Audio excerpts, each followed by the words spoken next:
こんにちは、ガイドのカルメンです。今日はガウディのグエル公園についてお役立ち情報をお伝えします。コロナで一番変わっちゃったのがグエル公園。まだ情報が少ないです。登ったり迷ったりしたくないという方はぜひご覧ください。まず、グエル公園の入場券に含まれていたグエル公園バスは復活していません。そしてグエル公園は以前は公園の一部が有料ゾーン、一部が無料ゾーンでした。今はほぼ全部が有料ゾーンです。で、以前はグエル公園に入った後も入場口がわからなくて迷う人もいましたが、それはなくなりました。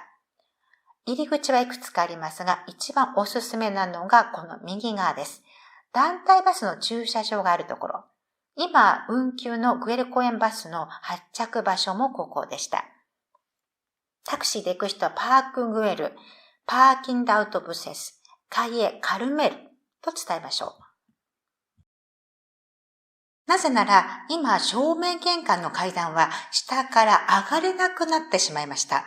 公園の一番の見どころは、上から下に降りる一方通行になったので、正面玄関入ってすぐ一番の見どころがあるのに、なんとぐるーっと大回り、しかも急な上り坂を上がって上から降りないといけません。ですので、正面玄関から入るのは全くお勧めしないです。しかもタクシーも坂の途中で降ろされます。正面玄関までは入れなくなっていますので、正面玄関までも急な坂を登る。中に入っても登る。登ってばっかりで一番きついコースです。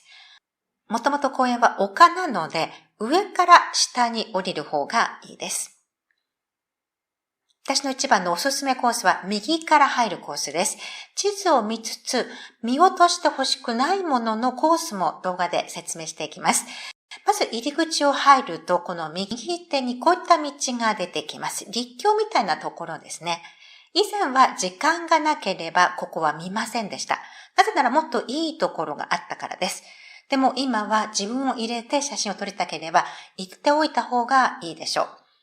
こういう道いくつかあるんですが、一番有名な場所でルートの無駄もなく行けてたところに、現在は簡単に行けなくなってしまいました。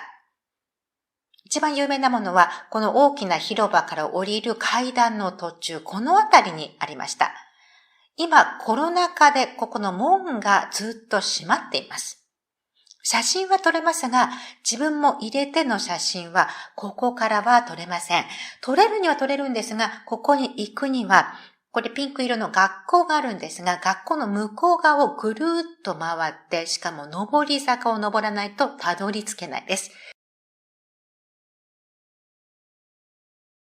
一番歩きたくない人はこういうところ。こういったとこ見れます。でもうちょっと坂を登ってもよければ、ここがこんな光景です。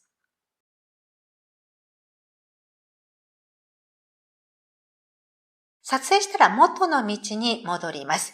もっと上に一軒だけ売れた住宅がありますが、わざわざ普通はここまでは行かないです。で、この通りなんですが、これは玄関を入って真正面一直線です。ここにピンクの家が見えますが、これがガウディ博物館。ガウディが住んでいたお家です。もう今のとこ撮影に行かなくてよければもうまっすぐコース。最短距離で到着できます。ちなみにガウディ博物館は別料金ですが、グエル公園とオープン時間が違うのでご注意ください。そしてさらに進むと有名な広場が見えてきます。ここが以前の入場口でした。無料と有料と分かれていたので、以前はここで入場チケットを見せて、この先が有料ゾーンでした。でも観光地扱いなので、お弁当食べたりはできません。もし公園としてゆっくり過ごしたいのであれば、例えばこの上にピクニック場があります。ここならお弁当を食べたり、アイス食べたり、昼寝したり、本読んだり、といったことができます。公園なので、ここは飲食 OK ですよと言われますが、この先はダメです。そしてこの広場に降りるときですが、個人の観光客は向こう側から降ります。そしてこの真ん中のところ、この広場のちょっと上のあたりにトイレがあります。グエル公園のトイレの場所ですが3カ所です。先ほどお勧めをした右側の入場口の入場する前、チケット売り場があるんですが、その右手にトイレがあります。ちなみにここにも赤ちゃんのおしめを変える台もついています。そしてこの広場に降りる前のとこですね。そして正面玄関の階段を降りたところにもお手洗いがあります。ところで、用を足した後、紙はゴミ箱に捨ててくださいとあります。丘の上なので、グエル公園は水の流れが悪く、よく故障します。トイレが詰まる原因になるそうです。では、個人入場口から広場へ降りていきます。白いパラソルがあるところ、要注意地点のその1です。もう有料ゾーン、無料ゾーンの区別はないのになぜ係員がここにいるかというと、上に上がってはいけないと注意するためです。入る前に書いてありますが、ここは一方通行。この階段は下るのみです。例えば、このベンチのある広場でしばらく過ごしてから、もっと上の展望台に行こうとか、ピクニックゾーンでお弁当食べようとか、すぐここに見えているお手洗いに行こうとか思っても、広場から直接は行けません。一度降りて上がらないといけないです。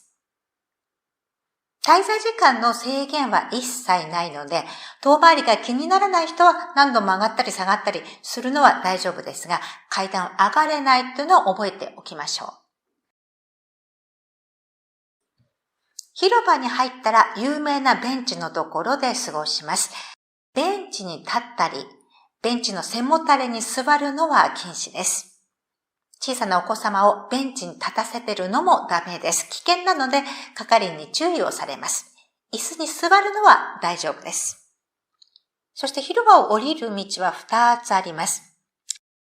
おすすめは正面に向かって右側、個人入場口の下のところです。先ほどお伝えをした一番有名な道、コロナで門が閉じられたままですので、外から覗くだけになります。外から覗いても写真は撮れます。降りる前にベンチから撮影するとこういう風景も撮れます。そして下へ降りていくと柱が並んでいる空間出てきます。コロナ禍で人数制限をしていましたが、今はもうやってないです。この下がトカゲとかドラゴンとかサラマンダーとか呼ばれている生き物がいるところですね。一番有名なところです。階段の下が要注意地点その2。一旦降りると上がれないです。一方通行ゾーンは広場から柱の空間とトカゲの階段のこの3ゾーンです。この3ゾーンはトイレがないと覚えておきましょう。降りて階段のすぐ右側がトイレ、お手洗いです。そのお隣がカフェ。グエル公園の中のカフェは今ここだけです。そしてお菓子の家風の建物があるところが正面玄関。右の建物が売店です。左の建物は中を見るだけの空間です。時間のない場合はご案内しませんが、先ほどの一番有名な道に行くにはどうするかというと、カフェの横の塀沿いを歩きます。さらにこんな場所もあります。ここも雰囲気良くて、いいです。最初の立教ではなくてこちらでもいいし、好きな方、行きやすい方に行くといいでしょう。人の形になった柱もあります。そしてまた同じ道を通って正面玄関の方に戻ります。あまり知られませんが、子供たちが遊ぶ公園がグエル公園の敷地内にあります。正面玄関のお菓子の家風の建物、2軒ある方の左の建物からさらに左手に進みます。そうすると別の大きな門が見えてきて、この隣が切符売り場、チケット売り場になっています。この横から入ると、ここも大きな公園があります。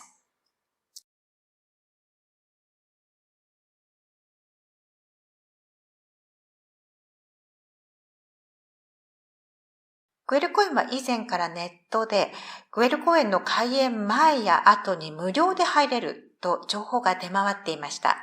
しかし今はこのオープン時間の前後は住民だけの利用になりました。観光客にオープンする前の朝7時から9時半までと、冬と夏では時間が違いますが、観光客時間が終わってから夜22時までは住民しか入れない時間帯です。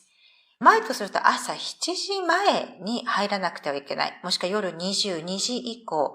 暗闇ツアーの動画でもお知らせをしてますが、もう真っ暗で全然見えないです。暗くて人気のない時間帯に行くのは安全面でもおすすめしません。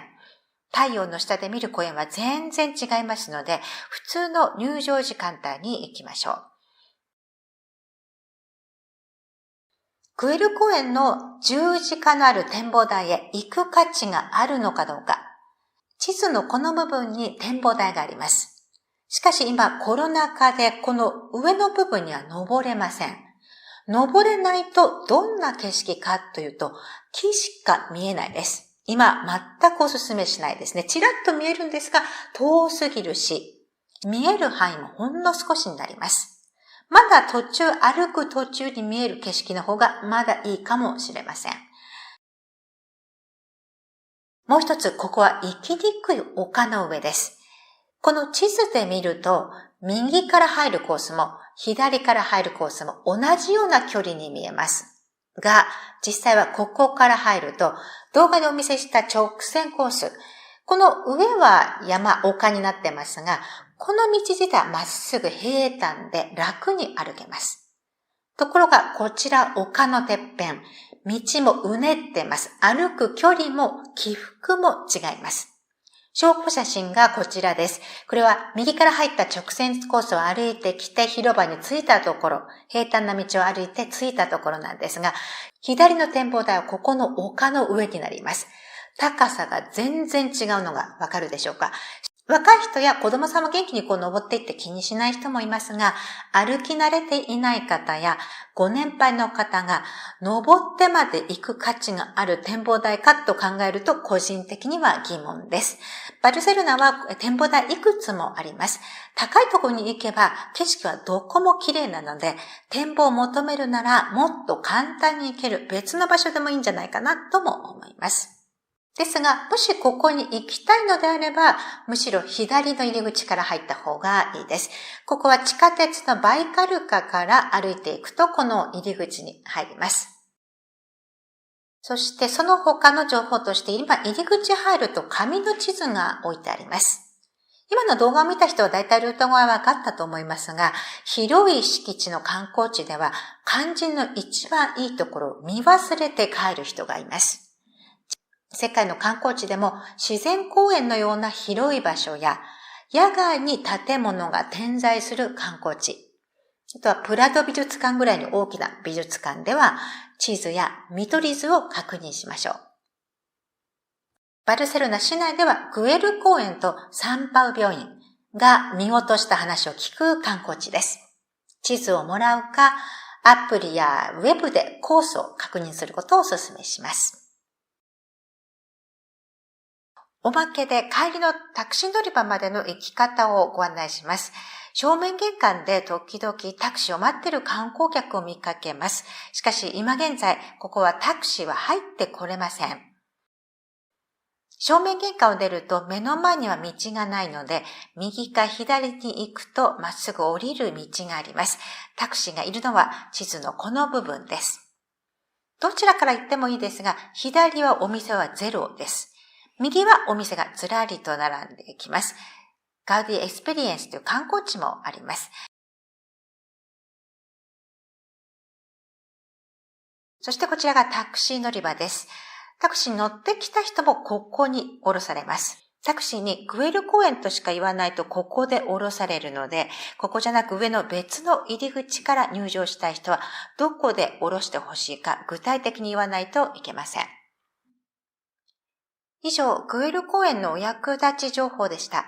次回はサグラダ・ファミリアのお役立ち情報を予定しています。